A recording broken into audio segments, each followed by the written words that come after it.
ચલો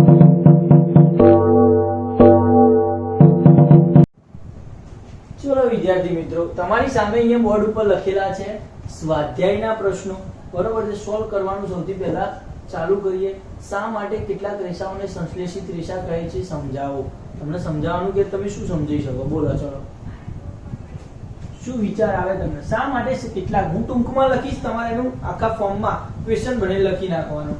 કેટલાક રેસાઓને સંશ્લેષિત રેસા એટલા માટે કહેવામાં આવે છે કે સંશ્લેષિત રેસા બને છે એમાંથી માનવ સર્જિત હોય ને, કેવો છે, કૃત્રિમ રેસાઓ છે. તો સંશ્લેષિત રેસાઓ માનવી દ્વારા પેટ્રોલિયમ કાચા માલનું સંશ્લેષણ કરી બનાવવામાં આવે છે.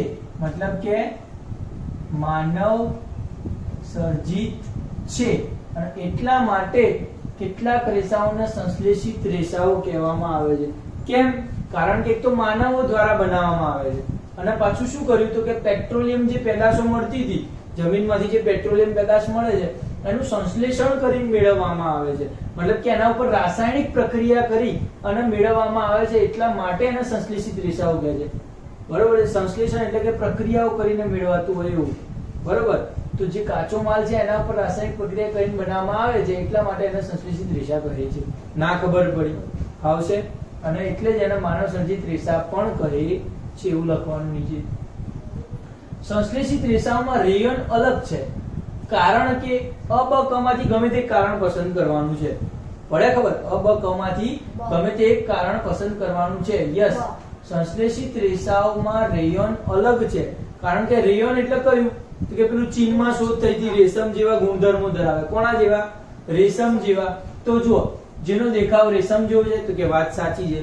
લાકડાના માવામાંથી બનાવે છે એ વાત સાચી છે, અને કુદરતી રેસાઓની માફક વણી પણ શકાય છે તો એ વાત સાચી છે. પણ અલગ કેમ છે રેયન? કુદરતી જે સંશ્લેષિત રેસાઓ જે છે, 4 હતા સંશ્લેષિત રેસા, તેમાંથી રેયન એટલા માટે અલગ છે કે માત્ર રેયન એકલો જ એવો પદાર્થ છે કે તેના લાકડાના માવામાંથી બનાવવામાં આવે. બરોબર છે? મતલબ કે કુદરતી ચીજ વસ્તુઓનો ઉપયોગ કરી, લાકડું એટલે કુદરતી રીતે મળે છે, તેનો ઉપયોગ કરીને બનાવે છે. બાકી બધા જે 3 સંશ્લેષિત રેસા છે એમાં કુદરતી વસ્તુઓનો ઉપયોગ થતો, જેમ કે નાયલોનમાં એ ના થાય. બરોબર છે? એક્રેલિક વગેરેમાં કુદરતી વસ્તુઓનો ઉપયોગ થતો નથી, અને એટલા માટે સંશ્લેષિત રેસાઓમાં રેયન અલગ છે, કારણ કે એમાં લાકડાના માવામાંથી મેળવાય છે, મતલબ કે કુદરતી પદાર્થમાંથી મેળવાય છે. બાકી બધા કૃત્રિમ જે માંથી મેળવાય છે. ખ્યાલ આવી ગયો? યસ. ખાલી જગ્યા પૂરવાના છે. સંશ્લેષિત રેસાઓને ખાલી જગ્યા અને ખાલી જગ્યા કહેવાય છે. તો સંશ્લેષિત રેસાઓ શું કહેવાય? કાં તો કૃત્રિમ રેસાઓ કહેવાય, કૃત્રિમ રેસાઓ, અને માનવ સર્જિત રેસાઓ પણ કહે છે. પડે? સંશ્લેષિત રેસાઓના 2 નામ છે, કૃત્રિમ રેસાઓ અને માનવ સર્જિત રેસાઓ. ક્વેશ્ચન નંબર 2, સંશ્લેષિત રેસાઓનું સંશ્લેષણ ખાલી જગ્યા જેવા કાચા માલમાંથી. કયા કાચા માલમાંથી સંશ્લેષિત રેસા મેળવાય છે? બરોબર, એટલે પેટ્રોકેમિકલ્સ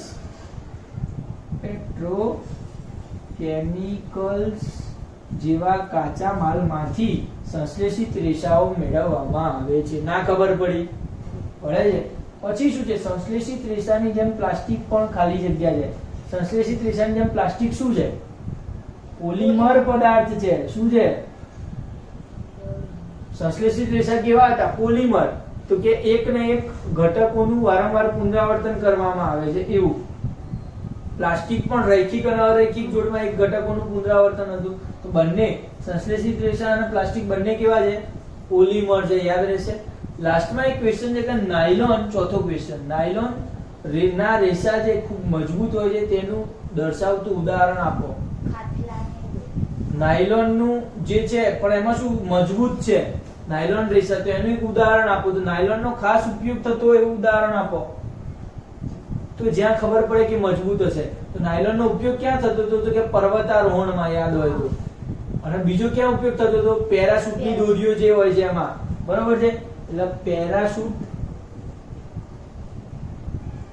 અને પર્વતારોહણ માટે નાયલોન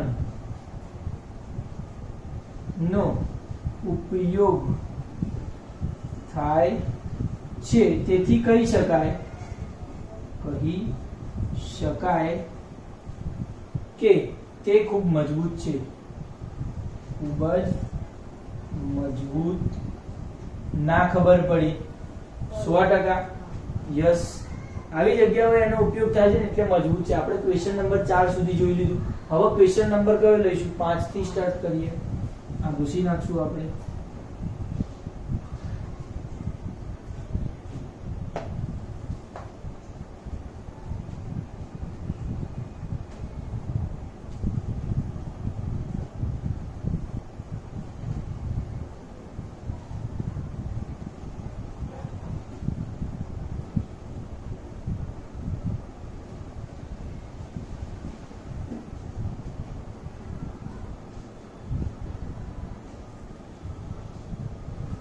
શું છે આગળનો ક્વેશ્ચન? વાંચો. 5મા નંબર પર છે શા માટે પ્લાસ્ટિકના પાત્રોમાં અનાજ નો સંગ્રહ કરવા માટે વપરાય છે? શા માટે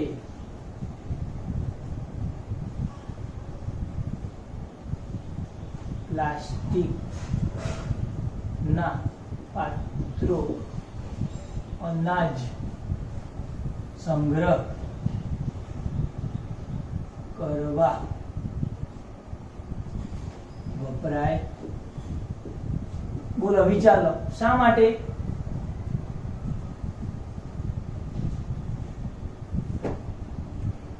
તો માત્ર કારણ એટલું જ છે કે હવે આપણે શાનું ભરવાનું છે? અનાજ ભરવાનું છે. અનાજ એટલે કે ઘઉં કે ચોખા કેવી વસ્તુ. તો યસ, તો જે અનાજ જે છે તો એ અનાજ ગરમ કે ઠંડુ તો હશે નહીં. તો એના કારણે જો ગરમ ના હોય તો પ્લાસ્ટિક સાથે રાસાયણિક પ્રક્રિયા કરતું નથી. એટલે આપણે કહી શકીએ કે અનાજ પ્લાસ્ટિક સાથે રાસાયણિક પ્રક્રિયા કરતું નથી કે કોઈ નુકસાન પહોંચાડતું નથી. તેથી પ્લાસ્ટિકના પાત્રો અનાજ સંગ્રહ કરવા માટે વપરાય. તેથી પછી સવાલ ફરીથી લખી નાખવાનો. ના ખબર પડી. તેથી પ્લાસ્ટિકના પાત્રો અનાજ સંગ્રહ કરવા માટે વપરાય છે. તમે મારી સાથે લખશો ને તમને વધારે મજા આવશે, બરોબર છે. તો શું છે કે કેમ પ્લાસ્ટિકના પાત્રો અનાજ? કારણ કે અનાજ સાથે, કારણ કે અનાજ ગરમ કે ઠંડુ હશે નહીં તો એના સાથે કોઈ રાસાયણિક પ્રક્રિયા કરશે નહીં એટલે કોઈ નુકસાન પણ આપણને પહોંચવાનું આવડે કે ના આવડે. ક્વેશ્ચન નંબર 6 જુઓ. શું કહે છે ક્વેશ્ચન નંબર 6? થર્મોપ્લાસ્ટિક અને થર્મોસેટિંગ પ્લાસ્ટિક નો તફાવત. બરોબર છે. પહેલું લઈ લઈએ આપણે થર્મોપ્લાસ્ટિક અને બીજું લઈએ થર્મોસેટિંગ પ્લાસ્ટિક. આ બેનો તફાવત જોઈએ છે મારે. શું જોઈએ છે? કેવી રીતે કરશું તફાવત? ધારો કે પહેલો મુદ્દો લઈ લો. થર્મોપ્લાસ્ટિક માટે શું કહી શકાય? તો થર્મોપ્લાસ્ટિકની જે ગોઠવણી છે એ રૈખિક ગોઠવણી હશે. બરોબર છે. થર્મોપ્લાસ્ટિકમાં એકમોની ગોઠવણી રૈખિક હોય છે. આમાં કેવી હશે? અરૈખિક હશે. બે જ હતી. પ્લાસ્ટિકમાં બે પ્રકાર હતા, રૈખિક અને અરૈખિક. તો થર્મોસેટિંગમાં કેવી હોય છે?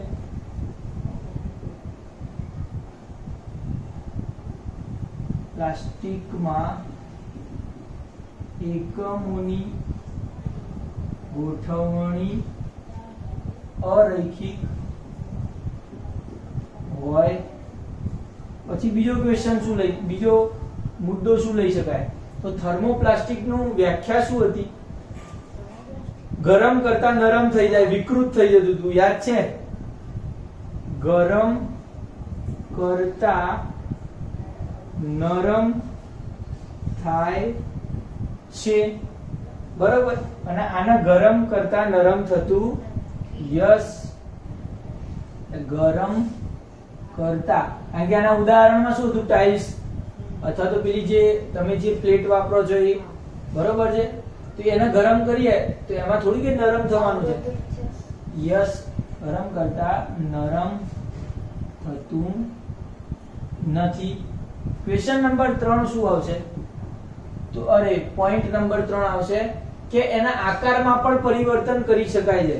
થર્મોપ્લાસ્ટિક હોય તો આકારમાં પરિવર્તન કરી શકાય. થર્મોસેટિંગ પ્લાસ્ટિક એક વખત બની ગયા પછી એના આકારમાં પરિવર્તન થાય. આમાં તો પોલિથીન હોય કે એનો ઓગાળીને બીજું કંઈક બનાવવું તો એ બનાવી શકાય. તો કે આકારમાં પરિવર્તન કરી શકાય છે. અને આમાં આકારમાં પરિવર્તન કરી શકાતું નથી. યાદ રહેવું જોઈએ, આમાં આકાર નહીં બદલાય. આમાં આકાર તમારે બદલવો હોય તો આમાં નહીં બદલાય.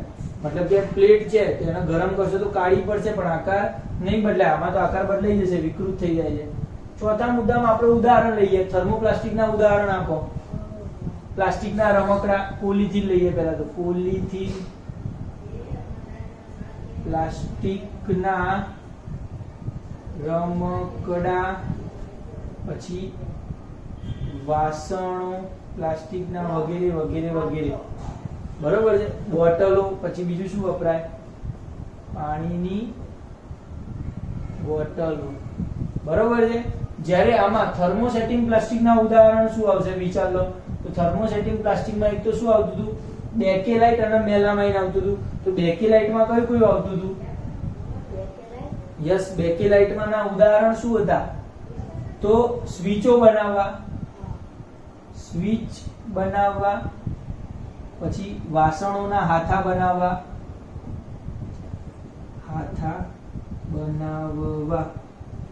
પછી ટાઇલ્સ બનાવવા. અહીંયા વાસણો છે ને એના અહીંયા સાદા વાસણો આવે છે એટલે એને અહીંયા ના રાખીએ, એને અહીંયા રાખીએ.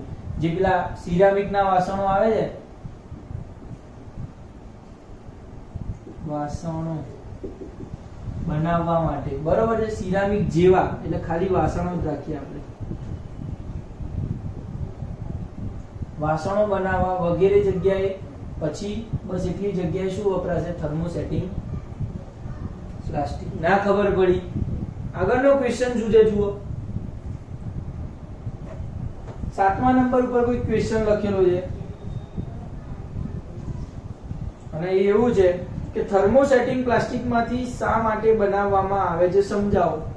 પહેલું એ બરાબર અ માં લખ્યો છે હાથાવાળી તવી.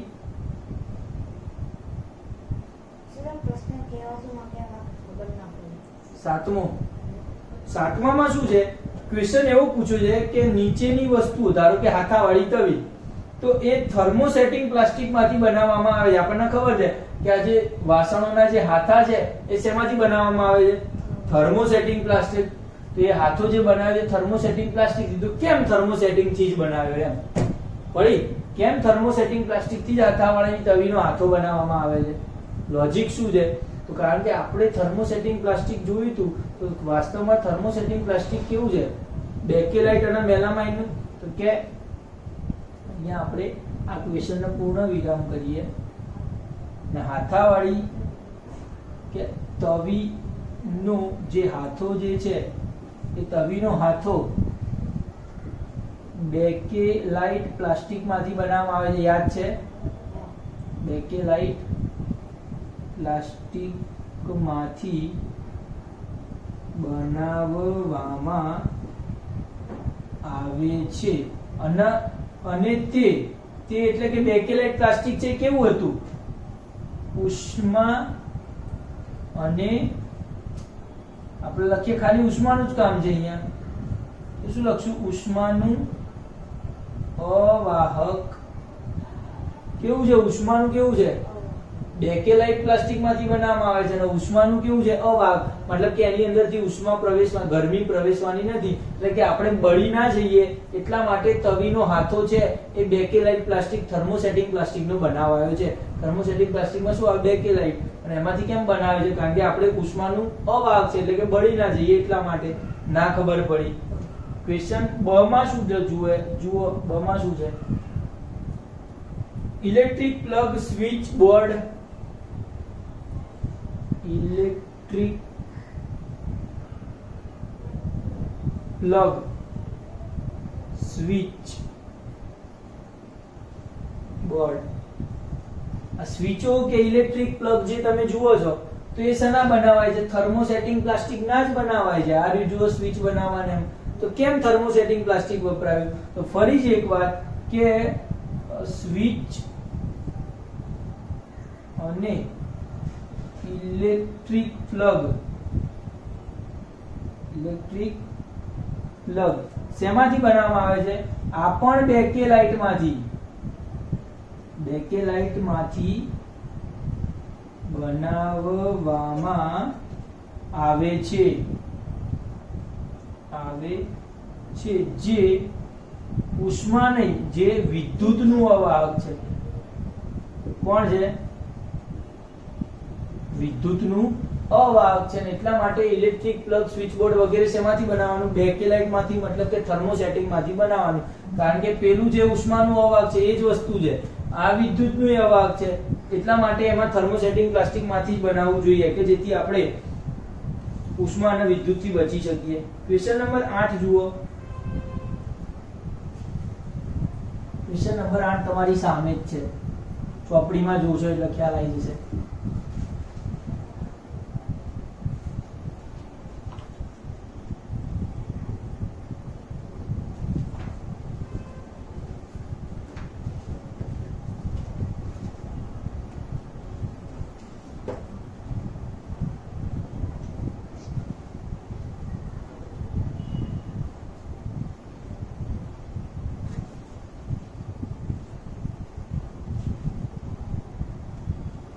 જો કે આપણે એવો છે ક્વેશ્ચન નંબર 8 એટલે હું ડાયરેક્ટ ચર્ચા કરી દઈશ.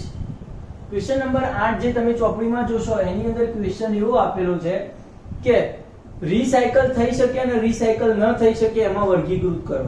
રીસાયકલ મતલબ કે બદલી શકાય, કોઈ વસ્તુ જે છે એમાંથી બદલી શકાય, અને રીસાયકલ ન થઈ શકે મતલબ કે એમાંથી કોઈ વસ્તુના બીજામાં ફેરફાર ના કરી શકાય.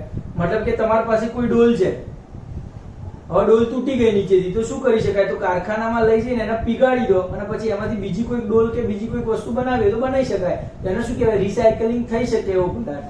ભલે જ્યારે કોઈક લઈ લો, ધારો કે આવી પેન, તો આ પેનમાં એવું મટીરીયલ યુઝ થયું છે કે જે ઓગળી નહીં શકે, ઓગળી શકશે નહીં. તો આ ઓગળશે નહીં તો એમાંથી બીજી વસ્તુ બનાવી નહીં શકાય, એટલે રીસાયકલ થઈ શકે નહીં, કારણ કે આ પેલું અલગ પ્લાસ્ટિક છે.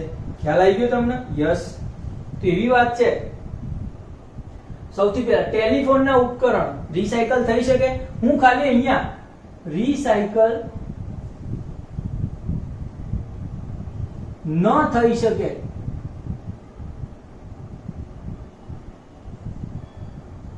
એવા જ પદાર્થો લખીશ. વધારાના જે પદાર્થો હશે એ સમજી લેવાનું તમારે કે રીસાયકલ થઈ શકે એવા છે. બરોબર છે? રીસાયકલ ન થઈ શકે. પહેલું છે ટેલિફોનના ઉપકરણ. ટેલિફોનના ઉપકરણ મતલબ કે તમારો મોબાઈલ કે ટેલિફોન જે તમે વાપરતા હતા તો એની અંદર વાયર છે, એનું સ્પીકર કે એવી નાની નાની વસ્તુ આવે તો એનું રીસાયકલ થઈ શકે. મતલબ કે તમારો ફોન તૂટી ગયો હોય તો બીજો ફોન એમાંથી નહીં બનાવી શકો. પડે ખબર? એટલે રીસાયકલ થઈ શકે નહીં. તો આમાં આવે ટેલિફોન ના ઉપકરણો. બરોબર? પછી શું છે? મતલબ કે એનો જે કેમેરો બગડી ગયો છે, કેમેરા નાખી દેવો પડે તમારે. ખ્યાલ આવી ગયો? એવી વાત છે. ચલો પછી જે પ્લાસ્ટિકના રમકડા રીસાયકલ થઈ શકે? તો હા, પ્લાસ્ટિકના રમકડા છે તો એમાં એવું મટીરીયલ છે કે જેને તમે શું કરશો? ગરમ કરી ઓગાળી શકો અને પછી બીજા પ્લાસ્ટિકના રમકડા બનાવી શકો છો. ખ્યાલ આવી ગયો? એટલે એ રીસાયકલ કરી શકાય એવી વસ્તુ છે. પછી જુઓ કુકરના હેન્ડલ, જે બ્લેક કલરના તમે હેન્ડલ જુઓ છો તે શેમાંથી બનેલા હોય છે? બેકેલાઇટમાંથી. તો બેકેલાઇટ વાળી પદાર્થ છે તો એમાં શું આવતું હતું યાદ કરો? બેકેલાઇટમાં એને ગરમ કરીને નરમ ના કરી શકાય, યાદ છે? Thermosetting plastic. એટલે એમાં શું છે, ગરમ કર્યા પછી નરમ નહીં થાય, એને ગરમ કરી અને એને પીગાડી જ ના શકાય, તો પછી એનું રિસાયકલ જ નહીં થાય. ખ્યાલ આવ્યો? મતલબ કે શું લખી શકાય? તો આમાં આવશે કુકરના હેન્ડલ. કુકરના હેન્ડલ કેમ આમાં આયા? કારણ કે એનું રિસાયકલિંગ થવાનું નથી. ખ્યાલ આવી ગયો? યસ. પછી છે થેલીઓ. થેલીઓ મતલબ કે પોલિથીન બેગ. તો યસ, પોલિથીન ને રિસાયકલ કરી શકાય છે, એને ઓગાળીને આપણે બીજી કોઈ વસ્તુ બનાવીએ તો બનાવાય છે. પછી એમ છે કે બોલ પોઈન્ટ પેન, મતલબ કે જે પેનની ચર્ચા કરી હતી, તો પેનનું રિસાયકલિંગ થવાનું નથી. બરોબર છે? એમાંથી ને એમાંથી બીજી પેન બનાવી ના શકાય. બરોબર છે? તમારી પાસે સાઇનો સોફ્ટેક હોય તો તમે એમાંથી બીજી પેન તરત નથી બનાવી શકતા, નાખી દો છો એના. ખ્યાલ આવી ગયો? તો એ રિસાયકલિંગ ના થાય. તો બોલ પોઈન્ટ પેન. બરોબર છે? એના પછી છે પ્લાસ્ટિકના બાઉલ. પ્લાસ્ટિકનું કોઈ વાટકી કે એવું કંઈક હોય તો યસ, એને ઓગાળીને બીજું કંઈક બનાવી શકાય છે, મતલબ કે રિસાયકલ કરી શકાશે. ઇલેક્ટ્રિક વાયર ઉપરના પ્લાસ્ટિકના પડ, એને રિસાયકલ કરી શકાય. તો ઇલેક્ટ્રિક વાયર ઉપર જે પ્લાસ્ટિકના પડ જે છે ઉપરથી, તો યસ, એને તમે કાઢી અને ગરમ કરી શકો છો. ગરમ કરી ઓગાળીને ફરીથી એ પ્લાસ્ટિકમાં રૂપાંતરણ કરી શકાય છે. મતલબ કે ઇલેક્ટ્રિક વાયર જે છે એની ઉપર જે તમે આ પડ જુઓ છો તે શું છે, રિસાયકલ કરી શકાશે. પ્લાસ્ટિકની ખુરશીને રિસાયકલ કરી શકાય. તો યસ, ખુરશીને પીગાડ દો અને પછી બીજી ખુરશી બનાવીએ તો બનાવી શકશો. તો યસ, ઇલેક્ટ્રિક સ્વિચ, એને રિસાયકલ નહીં કરી શકાય. Electric switch. ઇલેક્ટ્રિક સ્વિચ એટલે શું છે? બેકેલાઇટ છે, થર્મોસેટિંગ પ્લાસ્ટિક. તો એને ગરમ કર્યા પછી નરમ કરાવાતું જ નથી. મતલબ કે ઓગળશે ને, ઇલેક્ટ્રિક સ્વિચ ગરમ કરો તો શું થાય? ઓગળવાની નથી. મતલબ કે રિસાયકલ નહીં કરી શકાય, બીજી કોઈ વસ્તુ બનાવી શકાશે ના. ખબર પડી આગળ ક્વેશ્ચનમાં? ચલો, એટલે તમારે આના આ રીતે કરી શકાય. 9મા નંબરનો ક્વેશ્ચન છે જે ડાયરેક્ટ હું બતાવી દઈશ. રાણાને ઉનાળામાં શર્ટ ખરીદવો છે, તો સુતરાઉ કાપડમાંથી બનેલો શર્ટ ખરીદવો જોઈએ કે સિન્થેટિક કાપડમાંથી? સિન્થેટિક એટલે કે સંશ્લેષિત રેસાવાળા કાપડમાંથી. બરોબર છે? કેમ એવું? તો કે રાણાને સુતરાઉ કાપડમાંથી બનેલ શર્ટ ખરીદવો જોઈએ. કારણ કોઈ આપશે? કારણ કે એને કીધું કે મારે ઉનાળામાં ખરીદવું છે. તો ઉનાળામાં એટલા માટે આ સુતરાઉ કાપડ, કે ઉનાળામાં સુતરાઉ કાપડ શું કરે છે? પાણીનું સારું શોષણ કરી શકે છે. એટલે આપણા શરીરનો જે પરસેવો છે એ સુતરાઉ કાપડ દ્વારા શોષાઈ જશે અને આપણને ઠંડકનો અનુભવ કરશે. જ્યારે સંશ્લેષિત રેસાઓ અથવા સિન્થેટિકમાંથી જો બનાવાયેલું હોય શર્ટ અને એ પહેરો તો એ શું કરશે? પાણીને સરખું શોષશે નહીં, આપણને ગરમી લાગશે. ખ્યાલ આવી ગયો? એટલા માટે સુતરાઉ કાપડમાંથી બનાવેલ શર્ટ ખરીદવો જોઈએ. તો એ તમને લખતા આવડવું જોઈએ. બરોબર છે? પ્લાસ્ટિકને કાટ ન લાગે તેવો ગુણધર્મ ધરાવે છે, ઉદાહરણ આપીને સમજાવો. યસ, મતલબ કે 10મો, પ્લાસ્ટિકને કાટ ન લાગે તેવો ગુણધર્મ ધરાવે છે. ઉદાહરણ શું લઈશું આપણે? કોઈ પણ પ્લાસ્ટિકની વસ્તુ લઈ લો. બરોબર છે? સાદી ભાષામાં એવું લખી શકાય કે પ્લાસ્ટિક હવા અને પાણી સાથે બિન પ્રતિક્રિયાશીલ છે, તેથી પ્લાસ્ટિકને કાટ લાગતો નથી. પડી ગઈ ખબર? હવા અને પાણી સાથે કોઈ રિએક્શન ના આપે. જેમ કે લોખંડ હોય ને તો એ પાણી સાથે રિએક્શન આપીને એના ઉપર કાટ લાગી જાય. એવી જ રીતે જો તાંબુ હોય તો એના પણ હવા અને પાણી સાથે પ્રક્રિયા કરે અને એના ઉપર લીલા રંગના ધબ્બા જામી જાય. પણ પ્લાસ્ટિક તો કોઈ રિએક્શન જ ના આપે, બિન પ્રતિક્રિયાશીલ છે. તો મતલબ કે પ્લાસ્ટિકને એટલા માટે કાટ લાગતો નથી. તો આપણે સમજાવી દીધું. 11મો ક્વેશ્ચન મસ્ત છે, જુઓ.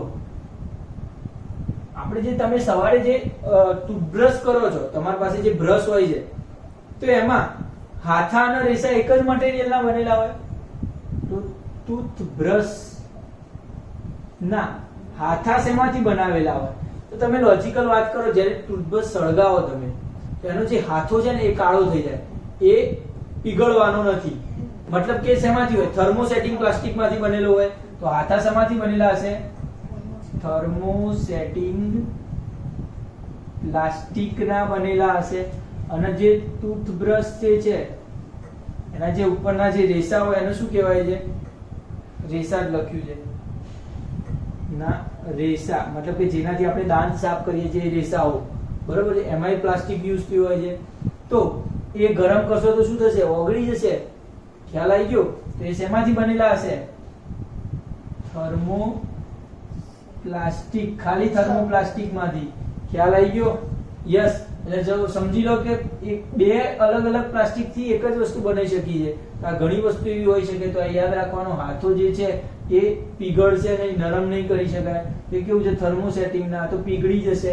નરમ કરી શકાય છે, મતલબ કે થર્મોપ્લાસ્ટિક છે. શક્ય હોય ત્યાં સુધી પ્લાસ્ટિકનો ઉપયોગ ટાળવો જોઈએ, બરોબર છે. તો આપણે સમજાવ્યું છે, એના ગેરફાયદા લખવાના આમાં. શક્ય હોય ત્યાં સુધી પ્લાસ્ટિકનો ઉપયોગ એટલા માટે ટાળવો જોઈએ કે પ્લાસ્ટિક જે છે એ જમીનમાં દાટવામાં આવે તો જમીનનું પ્રદૂષણ કરે છે, વર્ષો સુધી એનું વિઘટન થતું નથી. જૈવ અવિઘટનીય પદાર્થ છે અને જો એને સળગાવવામાં આવે તો એનું દહન અપૂરતું થાય છે અને હવામાં ઝેરી વાયુઓ છોડે છે, એટલે દહન પણ નથી કરી શકાતું. અને એટલા માટે એનો કોઈ નિકાલનું કોઈ અસ્તિત્વ, એનો કોઈ નિકાલ નથી કરી શકાતો. એટલા માટે આપણે પ્લાસ્ટિક ઓછું જ વાપરવું જોઈએ. ના ખબર પડી? યસ. એટલે એ તો આપણે સમજાવ્યું છે, એટલે તમને આવડશે. ક્વેશ્ચન નંબર 13 માં શું છે? તો 13 માં છે શબ્દ સમૂહ જોડવાના છે. સૌથી પહેલો શબ્દ સમૂહ છે 13 માં પોલિએસ્ટર. શેમાં આવે? પોલિએસ્ટરમાં કોનો સમાવેશ થાય છે? પોલિએસ્ટર એવો પદાર્થ છે કે જેમાં આપણે એવું પહેલા લખી નાખું. ચલો, પોલિએસ્ટર છે, અહીંયા છે ટેફલોન, પછી છે રેયોન અને પછી છે નાયલોન. બરાબર, 4 વસ્તુ આપી છે. અહીંયા પણ ઓપ્શનમાં સામે 4 વસ્તુઓ છે. પહેલું છે લાકડાના માવામાંથી બને છે. લાકડાના માવામાંથી બને છે. લાકડાનો માવો, પેલો કાચી પાંત્રીનો માવો નહીં, ધ્યાન રાખજો. ચલો, પેરાશૂટ તથા પેરાશૂટની બનાવટમાં, ડાયરેક્ટ એટલું જ લખું છું, પેરાશૂટની બનાવટમાં. પછી છે નોનસ્ટિક કુકવેર, નોનસ્ટિક કુકવેરની બનાવટમાં. અને પછી છે કાપડ સરળતાથી ચોળાઈ જતું નથી. કાપડ સરળતાથી ચોળાઈ જતું નથી. તો क्या कर सकते हैं हम? यस. પહેલામાં પોલિએસ્ટર કેવું છે? કાપડ સરળતાથી. યસ, એનું કાપડ, પોલિએસ્ટરનું કાપડ જે લચીલું છે, સરળતાથી ચોળાઈ જશે નહીં. પછી ટેફલોન કોટિંગ કેમાં થાય છે? નોન સ્ટિકના વાસણોમાં, મેં કીધું હમણાં, બરોબર છે. કુકવેરની બનાવટમાં ટેફલોન વપરાય છે. રેયોન ક્યાં વપરાય છે? તો યસ, રેયોન જે લાકડાના માવામાંથી બનાવવામાં આવે છે. અને નાયલોનનો ઉપયોગ ક્યાં થાય છે? યસ, પેરાશૂટની બનાવટમાં નાયલોનનો ઉપયોગ થાય છે. તો આવડશે તમને 4 4? યસ, ખાસ આવડવા જોઈએ. આગળ ક્વેશ્ચન છે સંશ્લેષિત રેસાનું ઉત્પાદન જંગલનું સંરક્ષણ કરવામાં મદદરૂપ છે. કારણ શું? તો કે જે સંશ્લેષિત રેસા જે છે, મતલબ કે જે માનવો દ્વારા બનાવવામાં આવે છે, તે રસાયણમાંથી બનાવે છે. શેમાંથી? એમાં કુદરતી પદાર્થોનો ઉપયોગ થતો નથી. મતલબ કે જો કુદરતી પદાર્થોનો ઉપયોગ ના થતો એટલે વનસ્પતિનો ઉપયોગ જ નથી થતો, તો જંગલો તો કપાવાના જ નથી. તો જંગલોનું સંરક્ષણ કરવું હોય તો આપણે સંશ્લેષિત રેસાનો ઉપયોગ કરવો જોઈએ. તો આપણે શું કરી શકીએ? જંગલોનું સંરક્ષણ કરી શકાય, કારણ કે સંશ્લેષિત રેસાઓ વનસ્પતિમાંથી બનાવવામાં આવતા નથી. થર્મોપ્લાસ્ટિક એ વિદ્યુતનું અવાહક છે, એવું કેવી રીતે ખબર પડે? તો થર્મોપ્લાસ્ટિક વિદ્યુતનું અવાહક છે તો તમારે 2 વસ્તુ લેવાની. ધારો કે તમારી પાસે એક પાવર હોય અથવા તો તમારી પાસે કોઈ બેટરી હોય, નાની પેલી ખબર છે 15 વોલ્ટની બેટરી આવે છે, અથવા તો સેલ હોય, સમજી લો સેલ લઈ લો. અહીંયા સેલ પાવર છે તમારી પાસે એવરેડીનો, બરોબર છે. આવો એની અંદર એક છેડો અહીંયા વાયર, પાતળો વાયર હોય, એનો એક છેડો અહીંયા રાખો અને બીજો છેડો પાછળ જોઈન કરો.